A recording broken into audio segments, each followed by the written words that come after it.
And we are live. Hey guys, All what's right. up? Hey guys, what's up? It's another episode of Tech Talk and BS. And this week we have our special guest, Dom Esposito. Say hi, Dom. Hello. What's going on? And, and as always, I have my awesome co-host, Kevin the Tech Ninja. What up, though? How you guys doing today? Hey, so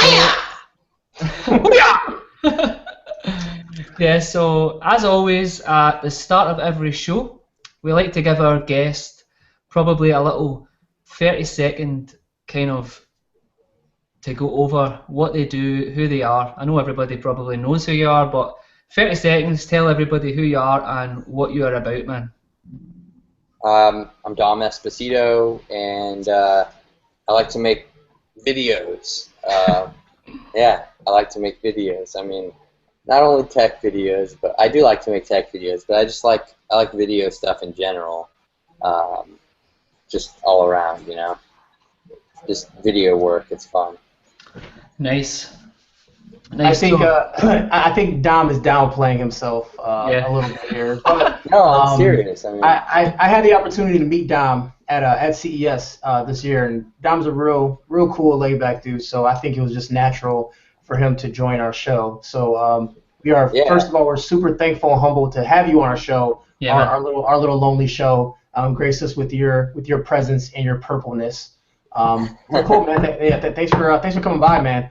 I know a lot of people want to know where did Dom come from? Like, what's your start to get into the tech world and I guess the tech YouTube community? Like, where'd you come from? I mean, honestly, it was kind of by accident. I wasn't even trying to do any. I didn't like join YouTube and try to make a channel. Really, it just kind of happened. I started YouTube. I started making audio. Is this music outside loud? I'm sorry. Can No, you hear it's, No, that? it's not too bad, that's man. cool. That's Okay. cool. I mean, it's the beach, so. I started making like audio production tutorials on YouTube, um, like videos on how to do different things with music creation software and other things like that, using like Pro Tools and Reason, Native Instruments and things like that, different audio production tools. Hence the name Mac Mixing. And that's kind of where I got that from. Hmm. But I just started uploading, like, I would make these videos. Most of them at the beginning were just like screen capture videos, and I was just making software videos. And I was only doing it because I was like, I would try to find something online, like how to do something, and I just couldn't find something that explained it in the way that I learned best doing it. And so I just made my own, and I put them up there. And those videos, actually, I think there's one still on my channel. Them on. I could explain that and why, but I moved them up to another channel, which is on like Mac Mixing, YouTube.com/Mac Mixing Audio, and that's where you'll find a lot of old crummy videos. Like they're just not good, really. Yeah. The But crummy ones are the best ones, man. yeah. So I started making that stuff, and then I think it was when iMessage came out in iOS 5, right? Yeah. Yeah. So when iOS 5 came out, I made this video on iMessage just because I don't know. I just I was sitting at work, I think, and uh, I had nothing to do that day, and iOS 5 came out, and I was like trying to figure out how the hell do you use iMessage? Like I don't even understand it. There was no iMessage app, and I at that time I wasn't even big into watching keynotes or anything, so I didn't know anything about iMessage. I got this update and it said you have iMessage, and so I was looking for iMessage, but there's no iMessage app. It's just in the Messages app. And so then I just figured it out and I made this video. And this was like early on, like what, late 2011, I think is when iMessage came out, right? Um, I mean, pretty sure, yeah. So I made this video on it, and that was like my first video to hit 301. It was like back then, and I saw all these comments flooding in, and I was like, wow, this is insane. Like, this is kind of cool. And so that just kind of drove me to make more videos, just because that interaction and that immediate response for, you know, what you did. And so then I just kept doing it. Nice, man. Yeah. That's awesome. So, hold on, I just received a tweet letting me know that the actual show was fixed on my face. So I've actually corrected it, and I apologise to everyone. That's one ugly show, man. God. That is one ugly show, man. So, I'm sorry, everybody. I don't know what happened, but it's fixed now. And thanks for tweeting me and letting me know, guys, because a whole show of my face just would not be cool. Yeah, I uploaded that iMessage video. I uploaded it on October 13th, 2011. Damn. And it's yeah, that was the first time I ever experienced a 301. And at first I didn't know what the hell was going on, because I was like, I had no idea about YouTube. Like, prior to that, like, I didn't like talk to anybody. I didn't even like use Twitter really a whole lot, or any social networks. I was just uploading stuff to YouTube. You know what I mean? Like, I wasn't paying attention to anybody else except what I was doing. I think I subscribed to like 1 or 2 other channels. Mm-hmm. Yeah, and so I was like Googling, like, what's 301 mean? You know, it froze at 301, and I had no idea what happened. I was like, what? Why is it not moving? You know what I mean? Like, it just stopped. And and so yeah, I don't know. It was just funny, but that was like kind of what pushed me to do videos more. It was, you know. I'm still motivation. I'm still waiting on that 301 feeling. You had a 301 feeling. Samsung S6 review. Yeah, buddy. Oh yeah, right. I forgot about that. I forgot about that. I remember my first 301. I was cheated because it went 301, and then when it refreshed, it was like 350. I'm like, oh, really? that's the worst. I know them feels, but I'm in Club 301 now finally. So. It's an elite club. Yeah, you know, we actually have quite a few questions already that already came in. So questions are going crazy.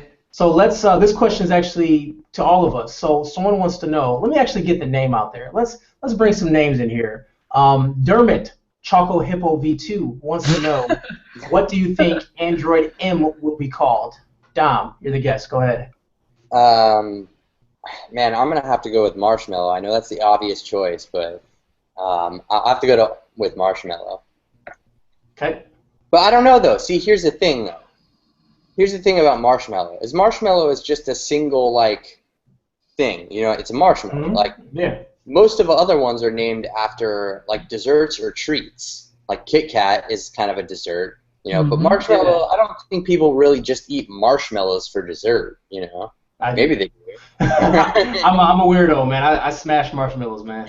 A whole bag of them, face first. But it makes sense in it being something sweet and like some, you know what I mean. So I don't know.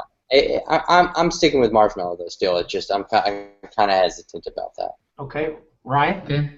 I think that we're either going to be called Milkshake or Milky Way. And do you know something? I'm actually quite friendly with the guy who makes the lawn sculptures for Google. Ooh. So yeah, I'm actually digging to try and get some insight, but he's pretty tight-lipped.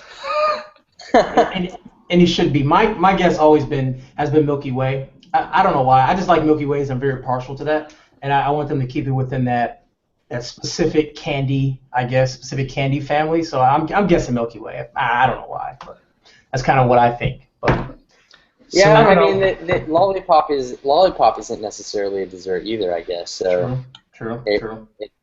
I mean, it could be Mentos for all we know. Oh God, that'll suck. Android, the fresh maker. The fresh maker, yeah, exactly. Yeah. So that sounds terrible. We got another. I like this question actually. It's from Future Tech HD. He says, "Hey Dom, I've been learning a lot from your videos. Your video descriptions in terms of SEO. So do you have any special tips about SEO?" I mean, I always, whenever I get that question, and I always say this, I mean, I believe that the title and the first little bit of your description is the most important thing, obviously, but I would almost argue that the description is more important than the title, because I've named videos, like, sometimes I don't even put, like, really what they're about. Like, I've done it before where I didn't put exactly what the video was about. I think there was, like, what is it? Let me see. Let me look it up. Yeah, I put, like, wood plus iPhone 6 equals awesome, and then I'll put, like, more of what I'm talking about in the description in case anybody's looking for that particular thing. But try to make it fun, like, Yeah. try to make it fun in the title too, like something that will catch people's, because it's not only about SEO, it's about, like, grabbing people's attention, because you want to get that subscriber to click on your video. And if it's just kind of, like, bland or whatever, they might not do it unless it's something that everybody's looking for, which, like, you could put, like, Galaxy S6 review, and people want to see that, so Yeah. it's going to be different. But also the keywords are important too, and what I usually do, and I'm no expert in this really. I mean, this is all just trial and error from what I've tried and see works best. Is your keywords, try to make those like search terms, like mini search terms. iPhone 6 review, iPhone 6 unboxing, review iPhone 6, iPhone 6 2015 review. You know what I mean? Like, make them topical, like the tags, and that's probably the best way to do it, in my opinion. I'm not an expert, and nobody's ever told me anything really. It's just kind of what I've learned from watching other videos and looking, like, paying close attention to those kind of things. Yeah. I think you're spot on with that. Everything I've read, you're supposed to put in, like, search terms in the keywords. Also, don't put just crazy tags in there and stuff that's not even related, because Google's smart enough to not let people go to your video. So if you have a Samsung phone, don't put iPhone review, because people search for that. That's not going to help your viewership at all. It is not going to do anything at all. So that's kind of an additional pro tip. Ryan, go ahead. If you're doing, like, if you're putting, another thing that can happen too, if you're putting misleading titles, people can flag your video too, and it can get you, like, a community strike on your channel, which is no good. Yeah, for sure. Ryan, you got any SEO tips? Well, basically, like, if you're late to the party with a review, like the LG G4 that I was meant to get ages ago that's still in the post, then sometimes having a title that is not just LG G4 review, try and make it something a little bit fresh, like LG G4 review, DSLR light camera, or just something a little bit different to what everybody else is doing, just so that, obviously, like, because you're late to the game, everybody else has had a chance to get loads of likes on their videos and move up the lists. Something so you stand out a little bit, I suppose. Yeah, and I think that goes true for in general. I mean, if you're not one of the top people, why post a video with the same title as the top people? Yeah. In my opinion, especially starting off, you should always try to make yourself different. Like, people come to me a lot, and they always ask me, like, what can I do to become, get more views, become bigger? And I'm like, you got to do something different. Like, no offense, why would someone watch your video versus watching a video from Dom or watching a video from Marquez or whatever? It's like, what makes you different? Why would I watch you versus someone else? So I just think being different and being true to yourself is really important. Don't just do what other people are doing, I guess. No, unique is key, especially nowadays. Yeah. So Dom, another question that came in is that let me start reading names off. I just kind of remember the question. Go for it. This is from Noah Tesfaye, Noah B-Ball 1. He wants to know, what are your favorite earbuds? Favorite earbuds? Well, these are probably the ones that I'm wearing right here, actually, which they're kind of old, though, but they're the Universal Audio Triple Phi 10. And they're just 3 balanced armatures inside of an earbud. They're actually, I don't even think that they make them anymore. Universal, or did I say Universal Audio? I meant Ultimate Ears. Oh, my gosh. Ultimate Ears Triple Phi 10. And so they're just comfortable, and they have pretty good sound to them. They were actually replaced by the Ultimate Gear's 900s, I think, which are still good. The 900s are, yeah, they're the UE 900s. The 900s are actually quad armature headphones, which are better than these. I can't bring myself to spend another $400 or something on them. So Yeah.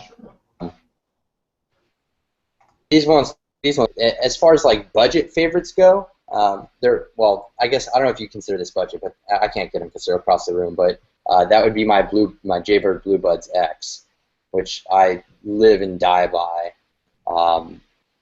Like these ones that I'm wearing right now are probably for just like your regular use, like indoors or just sitting at my desk. But like the Jaybirds are everything else. I use the Jaybirds definitely way more than I use these ones. That's for sure.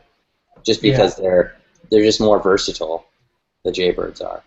Yeah, I'll mirror your thoughts on the Jaybirds. I use those, for working out and all that stuff. I think those are top notch for that.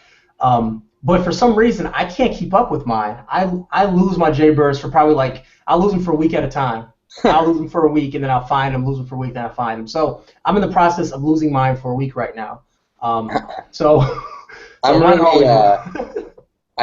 very OCD about those kind of things, and where every time I'm done using it, I'll put it back in the case. Yeah. Like every single time, like clockwork, and like I just and I have a spot for them on a shelf that has like just my headphones lined up one by one. Nice. And I just put them back, every single time in the same place, or else that will happen if I don't. Yeah, I need to get better with that, definitely, because after workout I can either throw them in my bag or put them in my pocket. I put them in different places, and I wear different shorts working out, or I'll grab them if I go to the store or just something random. So, whatever, I can't keep up with it.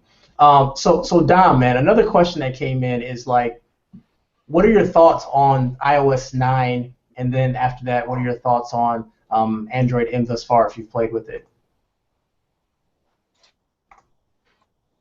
I mean, they're honestly load up Android. I'm not in town right now, or where I live, and I plan on doing that when I get back. Well, first off, Android M and iOS 9, they're both really small updates. I mean, for the most part. I think in terms of front-facing consumer features, iOS 9 probably brings a little more to the table than Android M. Just because Apple's always about that, like that kind of show-off kind of thing or whatever. So with iOS 9, we do have a lot more front-facing consumer features. But with Android M, I think there's a lot more benefits in the stability department, a lot of performance stuff. Now on tap is pretty cool, things like that. So, I mean, honestly, I think they both look pretty solid. But, yeah, I don't know. I mean, I think they're both solid. There's not a lot there. But when I say that, though, understand that you can't expect these companies to make groundbreaking things every single year. Sometimes they just got to work on the little things, because it's the little things that make everything better. And people are always like, oh, Android copied this, or iOS copied this, or whatever, But the thing is, copying, I mean, let's just say, they're all copying each other. Everybody is. Because everybody wants the latest features. I mean, would you rather have an iOS device that misses out on all these cool features that Android has? No. Who wins there? You know what I mean? This way, everybody wins. And now that everybody's on the same playing field with features, now these companies have to think of new things that make it even better. You know what I mean? So we all win when companies copy each other. Not only do we all get the latest and greatest features that everybody has, and companies are also forced to innovate new features that do better things. So that's my thoughts. It sounds like you're in a war zone right now with a freaking a B-2 bomber. It sounds like it just flew over your head right now. Yeah, I muted my microphone. Freaking, do you need to go to a bomb shelter right now? You good? Yeah. Sorry, man. Yeah. You're in the mean streets of California right now, man. So it's funny how you mentioned that everyone likes to say iOS copied Android, Android copied iOS, and it's kind of fun to play into the narrative. I know I get in Twitter and I start talking about, oh, you want to watch the keynote, watch Android's keynote from 2 years ago. It's always fun to do that, but you're right though, the consumers do win as these companies begin to innovate and add these features. I mean, you can compare it to anything. I mean, you can compare it to a car. Like if a car has heated seats, the next car does it. I don't think people are saying Chevy copied Cadillac or exactly. whatever the story. So I think it's the same thing. I think a feature is added. It's a good feature. Other companies say, hey, I would like to have that feature in my device. I don't think that's a problem. And I think the differences between iOS and Android are so slim now. It's like, which one do you want? You can pretty much accomplish the same goals, in my opinion. Yeah. Yep, and that's what the great part about it is. So yeah, for sure, man. I mean, Oh, go ahead. Oh no, I was gonna kind of bridge to another question that a lot of people ask you directly. I've seen people ask you this question, like, where do you get your shirts from, man? You got the coolest shirts ever. And everybody asks me those questions. I just get them all over the place, man. I'd say a lot of particular places that I shop at is Tilly's, a store called Tilly's, PacSun, and online. If I see a cool shirt online, I'll just order it. Like this one. Today's shirt is a bunch of cats on a shirt. Just a bunch of black and white cats, man. That's it. Now, is your wife embarrassed seeing you wear those shirts walking around with her, or she's totally down with it? No, that's cool. Yeah. That's what's up, man. It looks like Ryan got kicked off. I guess the internet in Scotland isn't that great, but Ryan's trying to get back in, so we'll continue without him. Yeah. The funny thing is that I'm on hotel Wi-Fi, yeah, and I'm still hanging in here at hopefully decent. Yeah, you're hanging in by a thread. There's a couple times I was like, oh man, I heard the B-2 bomber come over. I'm like, oh, that's it for Dom. yeah, I muted my mic when that happened though. Yeah, man. Just because I didn't want it to interfere. It's all good, man. So John Matthews asked the question, and I think it sort of relates to what we're talking about with Android M, but he wants to know, what do you think will happen with the next Nexus or the Nexi, since there's going to be multiple Nexuses? Man, I don't know, man, dude. That's weird because it's right now we're on the Nexus 6, and certainly the Nexus 7 can't be a thing. Yeah. Because the Nexus is already a thing. So, I mean, we've already done Nexus 4 and Nexus 5. I don't know where they're gonna go. Like where can they go? Like where can they really go with this? I mean, it would be nice. Honestly, I would be fine if we had something like the Galaxy S6, some 5.1 inches maybe. I don't know though. I think a lot of they have a tough decision to make unless they want to do two of them, like a small one and a large one. Yeah. Maybe they'll do the Nexus and the Nexus Plus. Yeah, that's kind of the thing now. See, rumors are going around that Asus and Huawei both are making Nexus devices, phones, and one's going to be a larger phablet style, and one's going to be a traditional Nexus 5 style of phone. So I think, as you're saying, one large one, one small one, I think that's very possible. I think people called me crazy when I said it, but I think they're going towards the whole Android Silver lining of things. I know they mentioned Android Silver a couple years ago, and they said they kind of polished it, but I think this is we're kind of seeing it from the ashes of like the Phoenix, man. I think it's coming back to life right now, Android Silver in the line of a Nexus. I think they're making these premium devices, and I think they're going to have the price tag back of what you see with the Nexus 6, a premium price tag to compete with the Samsungs, the Apples of the world.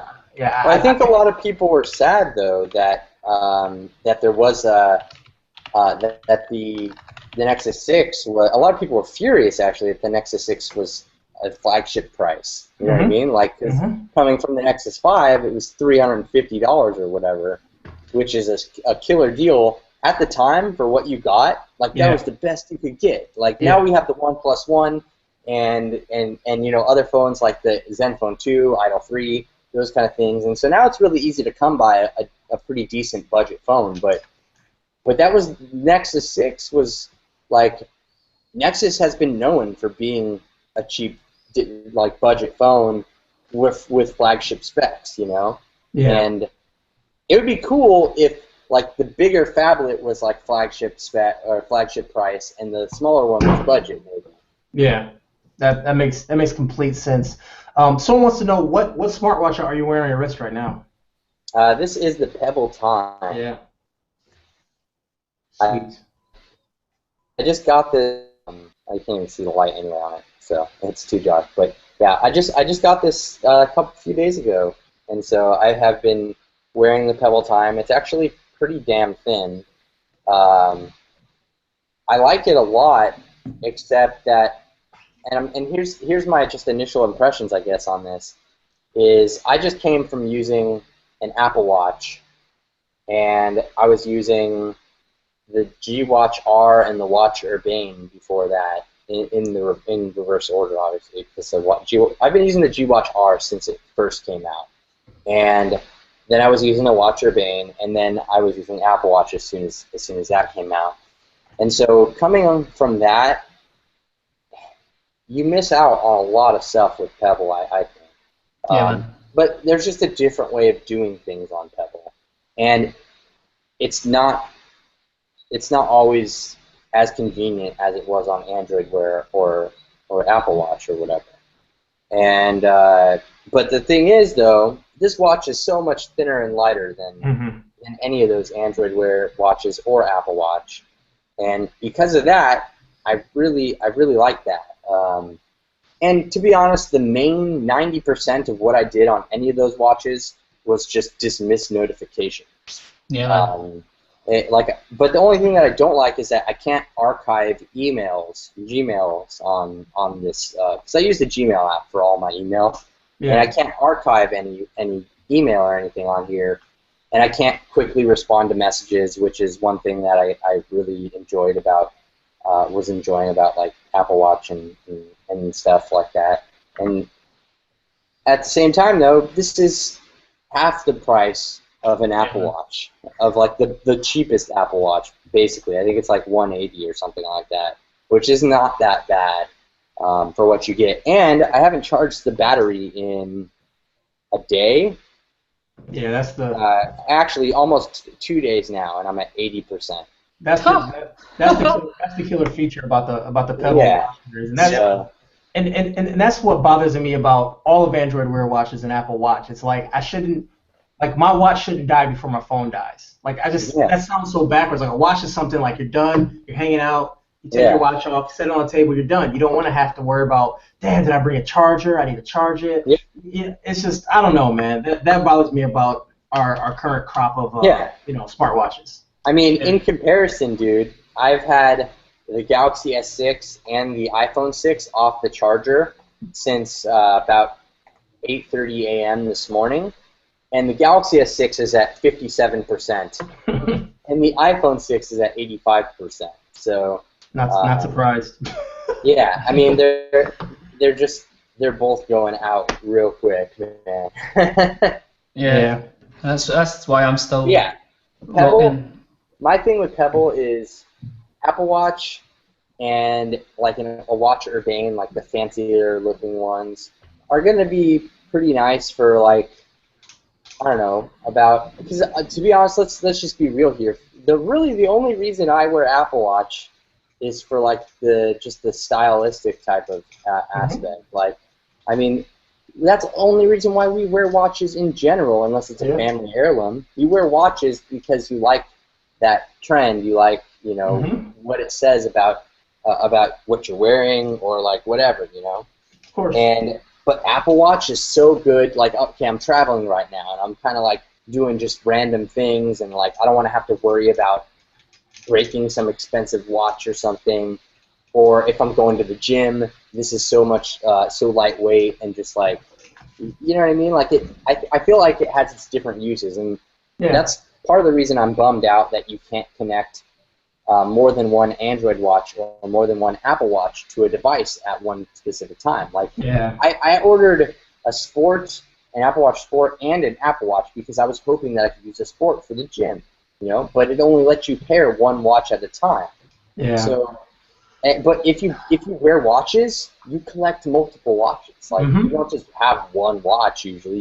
You collect dozens of watches for different occasions. And I feel like we need the smartwatch area to get to that point so that I know that sounds kind of stupid and like first world problems, but I would just personally like to be able to have different watches, different smartwatches for different occasions. Anyway, I'll quit ranting. Yeah. So I just want to say sorry for dropping off, guys. My dog decided it would be cool to knock my router over.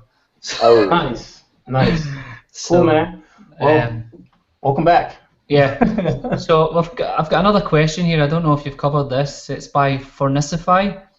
He asked Google I/O versus WWDC. Which one impressed you more, if any of them even impressed you at all? Yeah, we sort of covered that one already. Yeah, we kind of touched on that a little bit already. I'll clear that question. Yeah, I would add to that though that the impression level from the keynotes, like as far as being impressed, was about the same.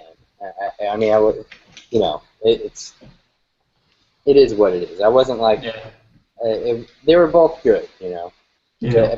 But everybody was expecting way too much out of that, too. Okay. Did you talk about the question about the Google Glass yet? No. No, I'm actually good. I was actually going to get to that one, but you can go ahead and ask it. All right. Lewis O'Connor, at Lewis O'Connor 97. What will the future of Google Glass be, and what is your opinions on Glass? And he's asking if any of us actually own it. I definitely don't own it. Google Glass. I had Google Glass. I had the first version, like when it first came out a while back, and I bought it. I did an unboxing video. I set it up, and I instantly regretted the purchase. That'll tell you how I feel about it, because it's. I mean, to be honest, until we get to a point where I can have it in something like this, I don't even want to touch smartware that goes on my face. Yeah, man. Put it in something like this, and we're good. But other than that, I don't want this. I don't want to look like, you know, freaking what's the dude's name? Geordie LaForge, right? With the thing. You could always do the modification that Casey Neistat done, man. I don't know if any of you guys have seen his. He cut his Google Glass up into like pieces and welded it onto his sunglasses. Actually looked pretty dope, man. I mean, I just feel like too much, you know. Give me this, and give me like an Iron Man heads-up display when I put these on, and we're good. Yeah, man. I will pay a lot of money for something like that for sure.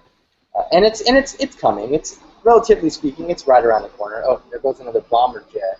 There's crazy stuff going on. Yeah. I mean, so put it in something like that, and I'm all in for sure. Yeah. So, like, for me, when it comes to Google Glass, I just think it was sort of a paid experiment. That's all it really was. And I think the final interpretation of Google Glass is going to be something that is more for professionals. Like, I don't know, I always give the example of like firemen, whatever. Put that into their helmet so they can sort of see directions when they're driving the fire truck, or see where everyone's at as far as like their locations, if everyone's in the building or out the building, or a doctor putting it on to record the surgery so they can go back for archival purposes, and you know, just stuff like that, man. You know, I mean, I just think that's going to be the final result of Google Glass. I don't think it's made for us, but as always, Google uses these technologies to build databases for other technologies, like the Photos app right now. Yeah. They want face scanning recognition, so when you can do hands-free payments, it can scan faces better. I mean, just stuff like that. Google, they're smart, and they're always thinking a couple steps ahead of everyone else. They put out this product, everyone's excited about it, but they're thinking 5 years down the line of what else can actually be coming out. So Yeah, yeah. I mean, I agree. Yeah, it's like I said, smart sunglasses are literally around. I would say we'll have something really awesome in the next 5 years. I think. I mean, yeah, 5 years. 5 years is a lot of time. You've seen how much stuff developed in the last 5 years. In the next 5 years, I think that it's realistic that we could get something down to the size.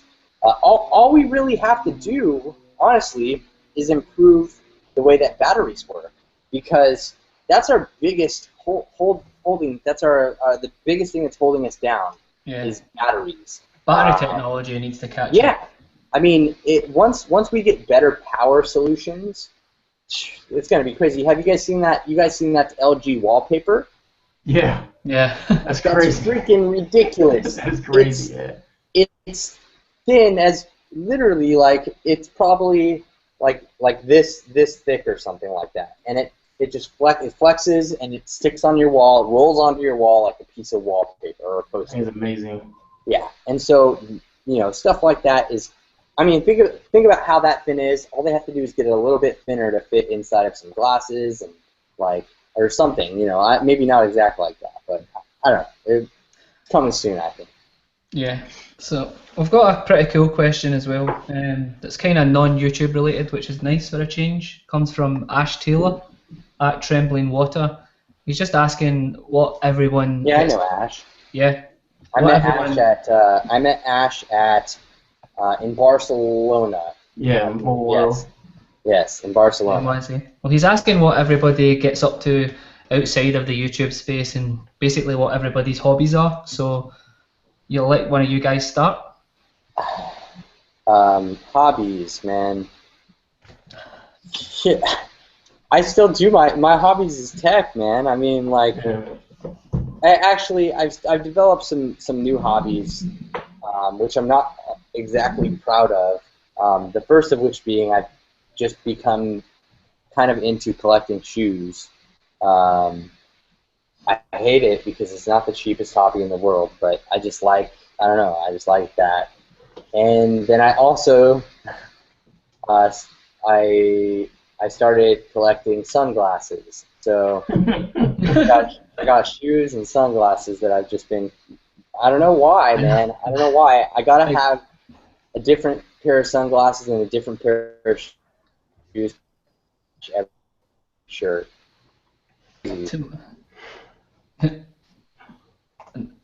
What about you, Kevin? Yeah, man. So for me, kind of like Dom, like when I'm not working, I'm like looking up video stuff. Like I'm just into video firstly, man. Like everything I do, like when I'm watching TV shows, watching movies, I can't enjoy it anymore because I'm watching at their shots, watching their composition, watching all that stuff, man. It's kind of bad. I can't enjoy. Sadly I can't enjoy things anymore. Like if I'm watching an interview on TV, I'm like, ooh, that's oversaturated. Oh, geez, the exposure's way off. Why'd they do it that way? Like I can't enjoy things. So it's sad, but that's sort of what I do because it's kind of my passion, what I like to do. Also play sports. As I was telling these guys off the air, I used to play baseball. Now I play softball, go to the gym, all that stuff, and just kind of hang out, man. Just do whatever. I play a little PlayStation 4, but most of my time I am doing editing videos because it's what I truly enjoy. Even though it's considered work, I just enjoy doing it. So that's really it. Cool. Well, I play ice hockey, and I also collect, as you can see in the background, I collect loads of different vinyl toys and also paintings and art. So that's pretty much where all of my and my wife's money goes to, buying new paintings every single month. So we buy a new painting, and one goes into storage, and a new one goes up on the wall. So that's pretty much it. And the rest of the time, I'm making YouTube videos or working full time, obviously. So, and there's not really a lot of spare time, to be honest with you. Yeah. Editing video, a lot of people don't understand how much time it actually takes. Man. When I tell someone it can take me 8 hours to edit a full video, well, not editing, but shooting and editing a video can take a full hour. It can take a full 8 hours. Like, people don't understand what all goes into editing. And then when you throw in color correcting, I know, Don, you shoot in flat, so that's an extra layer of work on top of Oh, I mean, okay. I don't shoot flat. I shoot in a standard profile on my camera, but it still takes. I'm still grading the footage for an hour or two. Yeah. At least. So I mean, Yeah, it does. Yeah. It takes forever, man. It's people like obviously with Periscope now, and like everybody getting on Periscope and showing people what goes on behind the scenes. I think a lot more people are starting to understand and appreciate stuff a little bit more. They're like they actually can see how much effort actually goes into even making like Yeah. a 6 minute review. You know, 6, man. I just had to pick the number 6, man, so I could say six. It's like Sex review. Sex Sesame Street. This episode was brought to you by the letter sex. Jeez, what way to go. All right, hey, this is sort of what we're talking about shoes. JA8, jeez, wants to know how many sneakers do you have, and what do you think about the smart shoes by Lenovo? I probably have like 12 different pairs of sneakers right now. 12 or 13, I think. I just picked up some new ones the other day, which are pretty tight. There's these Adidas, nice and I don't know. They look like Google designed them, kind of. Material design sneakers. Yeah. But I saw those smart shoes.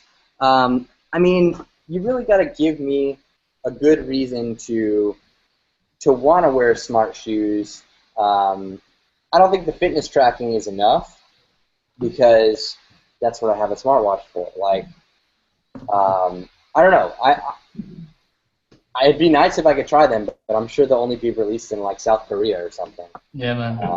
Or somewhere around there. I don't know, but I think the smart shoe thing is cool, but I want to know what it can do besides, like, I haven't looked into it much, but I want to know what it can do besides fitness tracking, because I don't think that's like, we have Fitbits and like things like that can, if you don't have a smartwatch, that can track your fitness, and it'll probably cost an arm and a leg less than the shoes.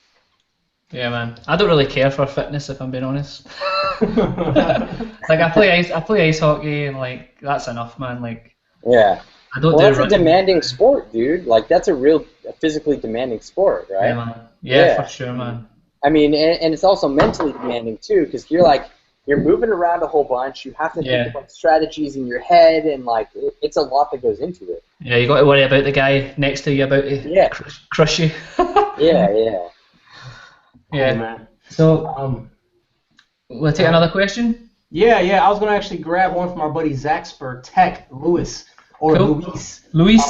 Yeah, man. So Dom, he says that you think the majority of people that are watching tech, I can't read. Okay, basically he wants to know, can people tell the difference between 4K and 1080p video if both are shot correctly?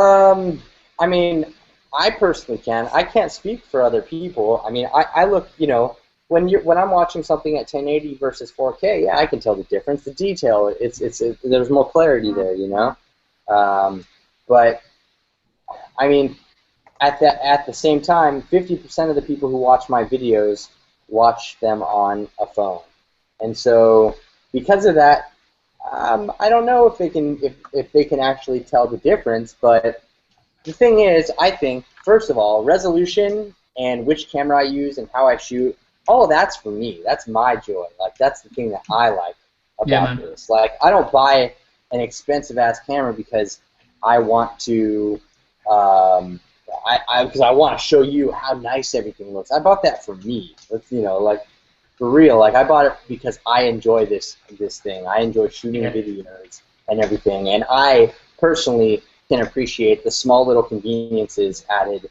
across the board with like one camera versus another. And so, I mean, not to sound like blunt or rude, but I don't care if you notice because I like it. It's something that I enjoy. You know what I mean? Yeah. Armando said the same thing last week on the show. Yeah. It's he did. Yeah, it's like total personal thing. It's for the person creating the content, so that when they create it and they can finally sit down and look at the finished product. It gives you like a great pleasure, I suppose. But for everybody else, I mean, I asked a load of friends and family What I did was like ask them to check out a few videos, and nobody really noticed, to be honest with you. But Yeah. it's total personal. It's total personal preference. Well, Yeah, and on the other side of things, though, there are like some things that I can do with my current camera that I could not do with my last one. Low Like it light. would just like it would just not be possible. And so that just I feel like the only reason I bought this well, so you guys know, I bought a Sony FS7, which is about an $8,000 camera. I financed it, so don't think I'm just like I have all this he money. cashed out. He said, all right, let me not buy cash for one. Let me get 100 shares of Mac Mixing paid out in cash. But I financed it, and I'll tell you, I did this for two reasons that actually make sense for a lot of people. Reason one is that my business pays for the payments on that camera. The company that I own, that I run this channel under, pays for the camera payments. I mean, my business is making enough to pay for that payment. And reason two, I financed it under my business name, which starts to build my business credit and reliability and stuff like that. And that's very important too. If your end game is past YouTube, which I believe that mine is, this is a gateway path Stepping stone. to anything. You know what I mean? Whatever it may be, I want to build everything else around that too, and that includes building your business credibility and your business credit and like things like that, and like actually becoming a legitimate business. And so and it was a good move for those reasons, those two reasons. Aside from the fact that I just, like I said, I personally just like everything about that camera and what it does for me. But that doesn't mean that you need to, or anybody else needs to go buy some expensive camera. Yeah. Here's what you got. Exhaust everything you possibly can out of what you have. Mm-hmm. Exhaust everything you can out of what you have, and grow as much as you possibly can with that tool. And then consider getting something different. Down the road or whatever. Yeah. But even when I watch Kevin's videos, he still uploads in 1080p, but obviously records at 4K, and obviously his version of 1080p versus other versions of 1080p, there's a huge difference. So I mean, you can just tell the sharpness and everything's it's like loads better. You can see details. Everything's just loads better.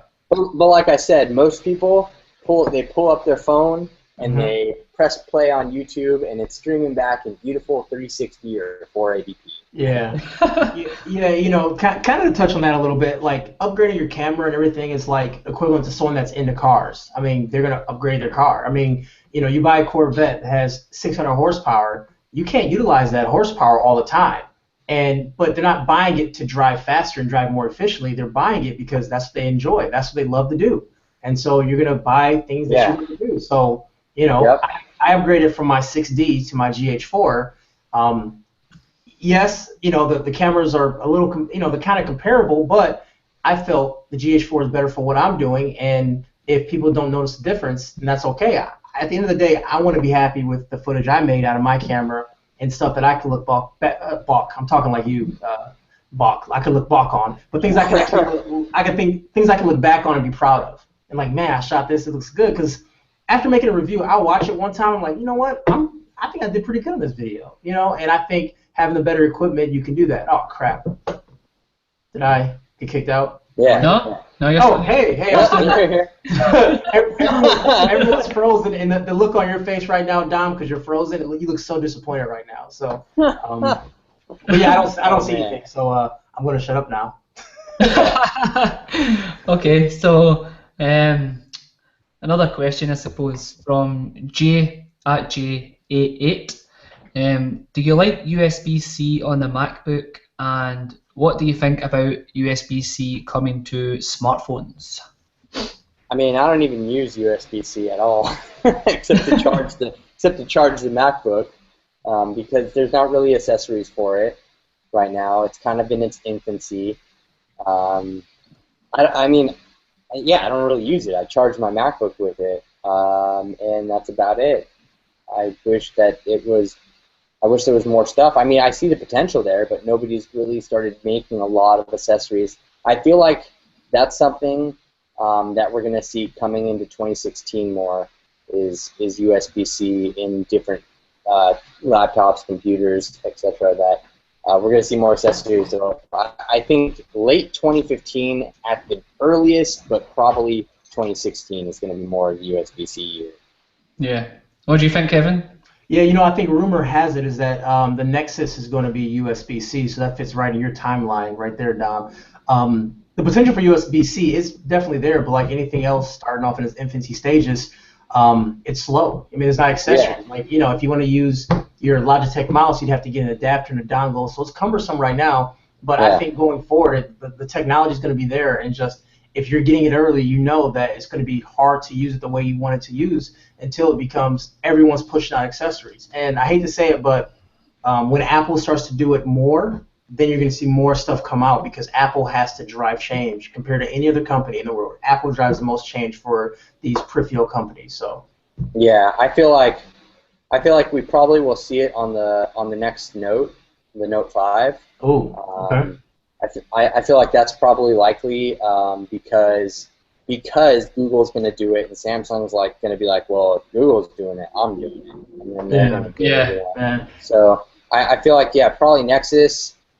I think Note 5 would be a safe bet because for one, Note has a huge battery. Two, USB-C can charge faster, especially compared with Qualcomm's Quick Charge. I think it would be able to charge faster than even maybe regular quick charge. Maybe we'll get like a super quick charge or something. Maybe. I don't know. I could just be talking crazy, but obviously there's way more of a benefit for USB-C on a computer than there is on a phone because it can replace a lot of different ports. I mean, it's a pretty fast port and it has a lot of stuff inside of it. But the only problem with that is that unless we have companies making accessories directly with USB-C all the time, or it's just going to be dongles everywhere. Yeah. Okay, so talking about the Note 5, at GoPridden has asked, if you were Samsung's designer, what would the Note 5 look like? The Note 5, honestly, I hope it kind of looks like this. Because this is a really nice looking phone. I hope it doesn't have a glass back though. Yeah. I don't want a glass back, but I think that they might take away the removable back cover this year. They are, yeah. With the Note 5, just because they did it with the S6. So I don't know. I hope we see something like this. I was actually a big fan of the way the Note 4 looked. Like when it was first unveiled, because I had a feeling that was going to happen because we saw the Alpha prior to that, and the Alpha just had an awesome build. Like I love the metal body. Like it was just such a step up for Samsung, and it was proof that they're finally heading in the right direction as far as like materials go. And then we saw this, and then we'll have the Note 5 come out, and hopefully it'll have a comparable build quality. Yeah, I just hope it's got expandable storage. It's not. I know it's not. It's not going to, but I mean, I've got a huge big library. So, and I like to take it all with me. I know people say, well, you could just choose, but I mean, that's not really ideal. Yeah, I think Samsung is going to be selling expandable storage one day. I think they're going to have like S drive or something like that. I don't put it past Samsung at all. So I think they're doing this to sort of get ready for some expandable storage or some cloud storage servers or whatever. I don't know. I'm always guessing, and Samsung's always trying to do something different, trying to innovate and try to push the envelope. So I think them providing that service would be their next step. So I think expandable storage is gone, removable back cover is gone. I think we're going to pretty much see what we saw with the S6. Hopefully with a better battery, my gosh. Yeah. There's no reason that my $700 phone is chilling inside of a drawer because I can't get through a full day with it. So if I'm not going to be by my desk all day, I use another phone, and that's bad. That's really bad in my opinion. So we're going to take a few more questions, and then we're going to wrap the show up because we are coming up to around the hour mark. As always, guys, remember you can tweet the show using the hashtag TTBS. And this show, we've been taking all questions, man. You guys have been asking a lot of questions, so I'm super thankful and super pumped for that. Yeah, so that's Dom, awesome. yeah, man. So Dom, there is a question, which I'm not sure if you can answer it because it's real specific, but John Matthews wants to know, what are your favorite Bluetooth earbuds under $50? That's kind of a weird. Bluetooth earbuds under $50? I've Yeah, never heard of them. It's kind of that weird dollar mark right there.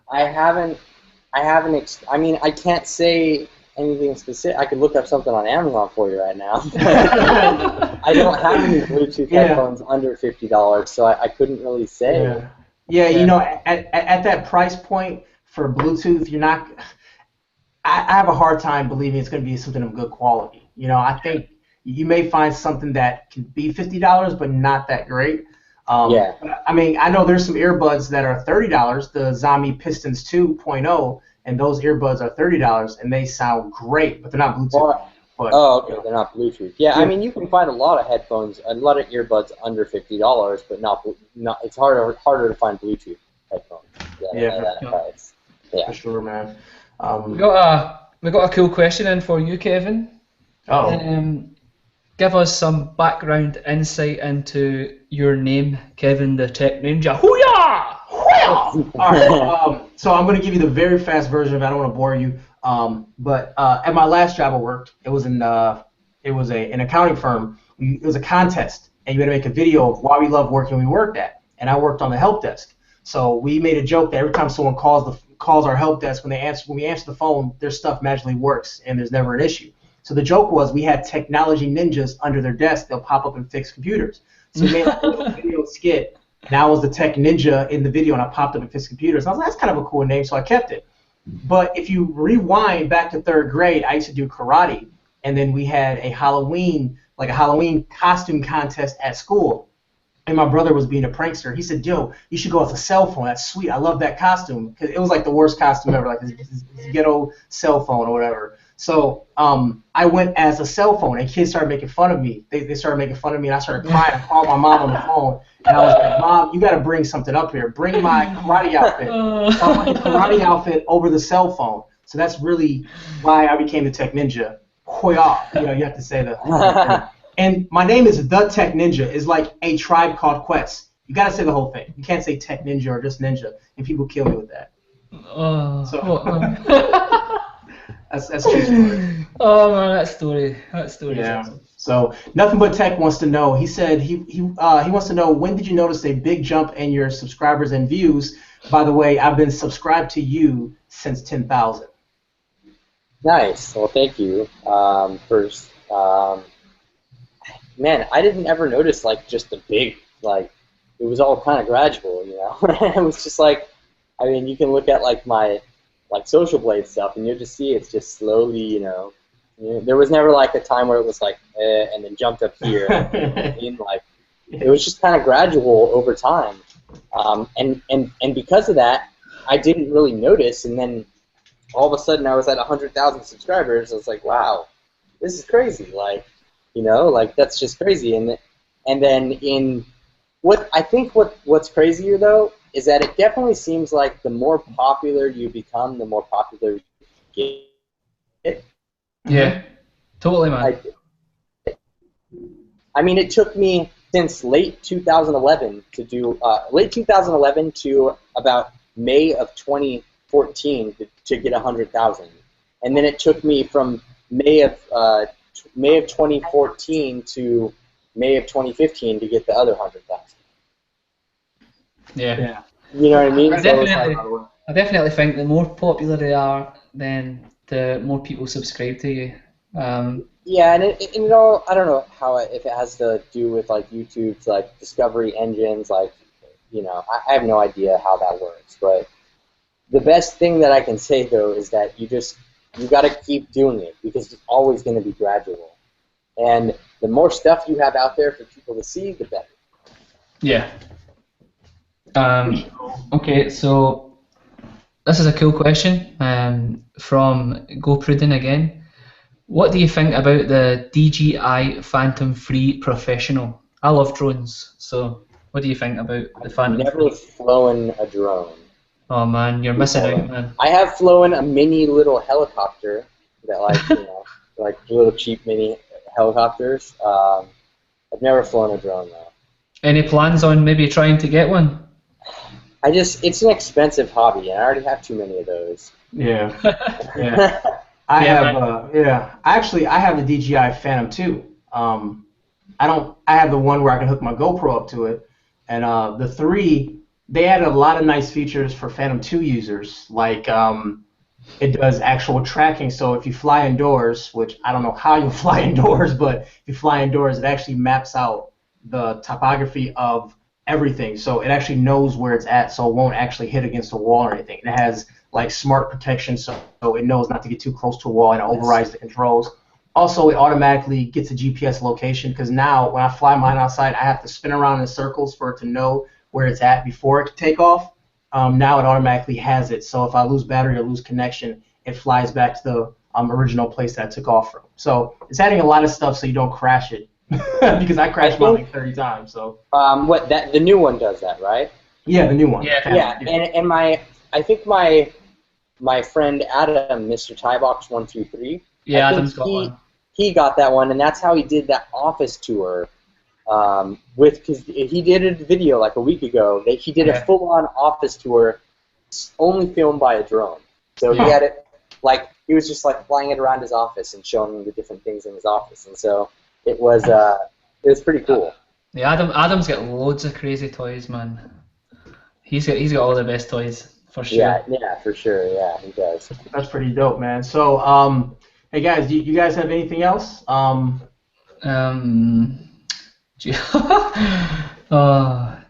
nothing that I can ask. I got a few crazy questions. Okay. All right, Dom. Well, here's what we do at the end of the show. We give you a chance, 30 seconds. You can say what's on your mind. You can rant. You can sing us a song. You can show us all your What's that rap? What's that whatever rap you want to do, man. This is your floor, your show. Do what you want, 30 seconds. I will mute myself. Okay. If you, man, I don't know. You just put me on the spot, dude. That's the goal, man. That's the goal.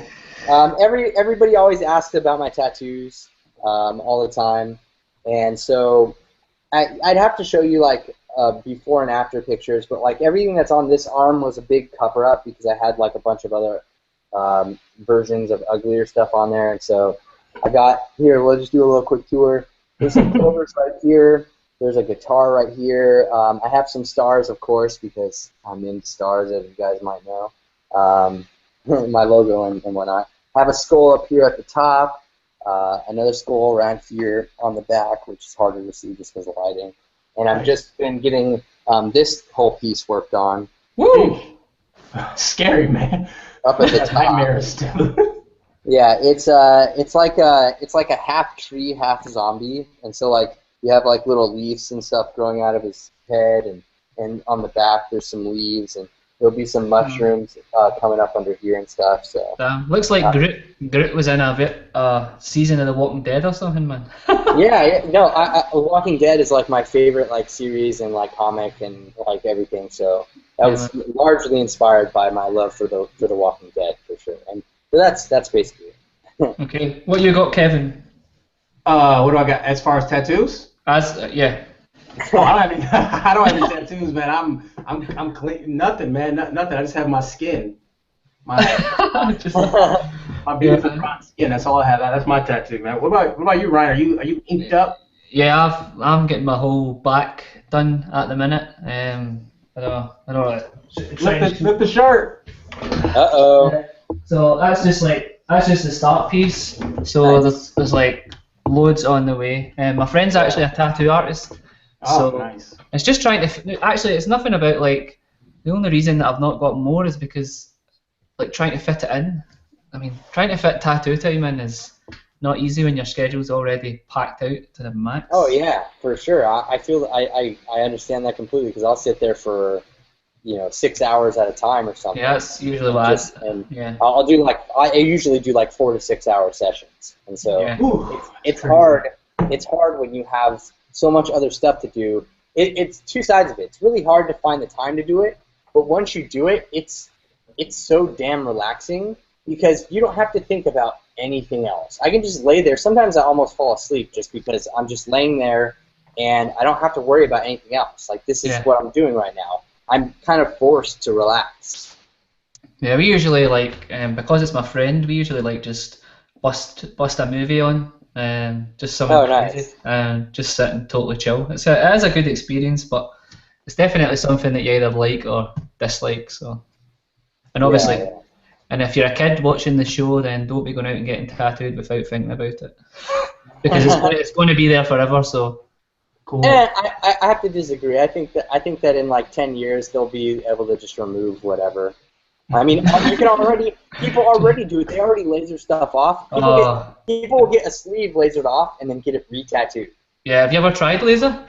No. Oh my God. I know it hurts. I know it hurts. Oh my God. Like the tattoo shop I go to has got a machine, and they're like, "Do you want to try it?" And I was like, "Cool." So they done like a little spot on my leg.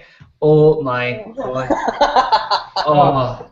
Yeah, honestly, it's like tattoo times 10 at least. It is so bad. Oh my gosh. Yeah, I know of some people that have had an entire sleeve lasered off and had it re-tattooed. Oh God, it sucks. Just because they were tired of what was there.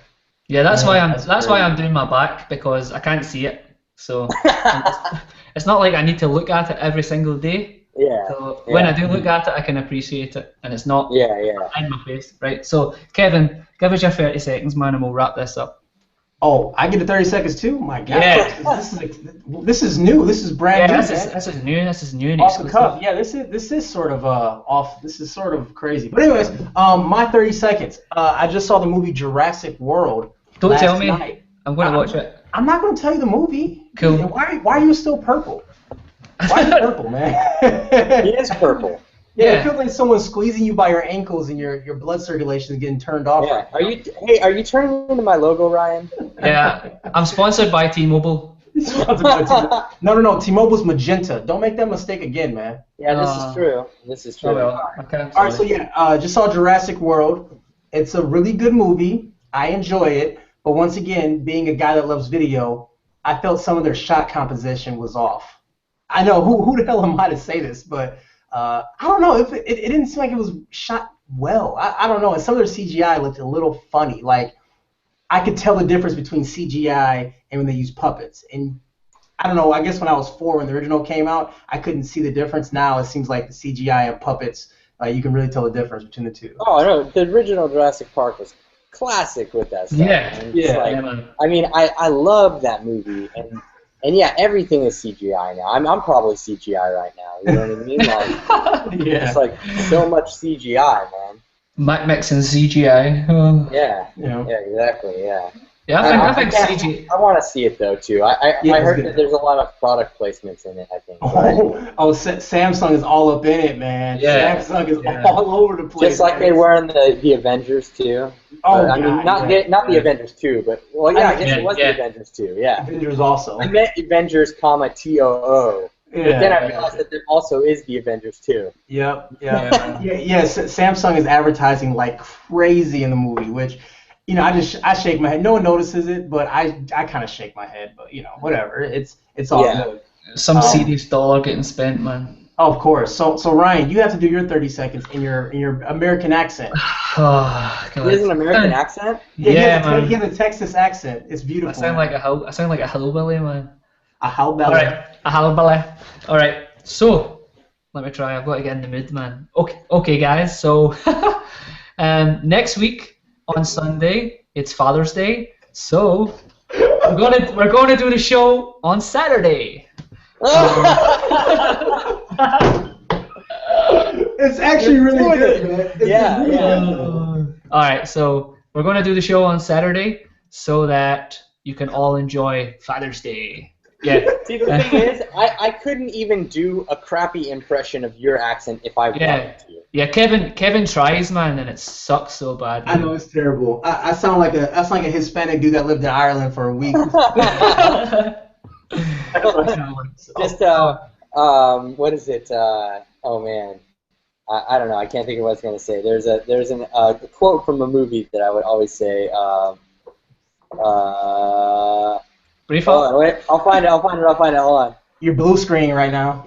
Oh yeah, I'm blue screening. No, I'm just saying, like, you're crashing. You don't know what. Oh, well, never mind. I can't even remember what I was gonna say, but. Oh, Oh yeah, I do. It's from Super Troopers, where he's all. Oh yeah. I'll believe you when me poop turns purple and smells like rainbow sherbet. I remember that. That sounds like Irish, man. That's Yeah, I know. That's the closest thing I You got. know, everybody. Do you know? Actually, I almost forgot. Like after last week's show, I got like so many private messages of people asking me to say this one quote. So I'm going to do it once and never say it again. Okay? It's from Austin Powers, obviously. Are you ready? Yeah. Get in my belly. Yes. Get in my That's a belly. win. Yeah, man. Everybody was like asking me to say that. I'm like, God, There man. you go. There you go. Cool, Right. man. So, right. As always, I just want to thank everybody for tuning in. It's always pretty fun, and obviously it gets pretty silly at times. So, I would also like to thank you, Dom, for taking the time out while you are on your Thanks for having me, dude. spontaneous vacation. And I hope you enjoy the rest of the vacation. And obviously, thanks to Kevin, as always, for being the awesome guy that he is. So that's pretty much it.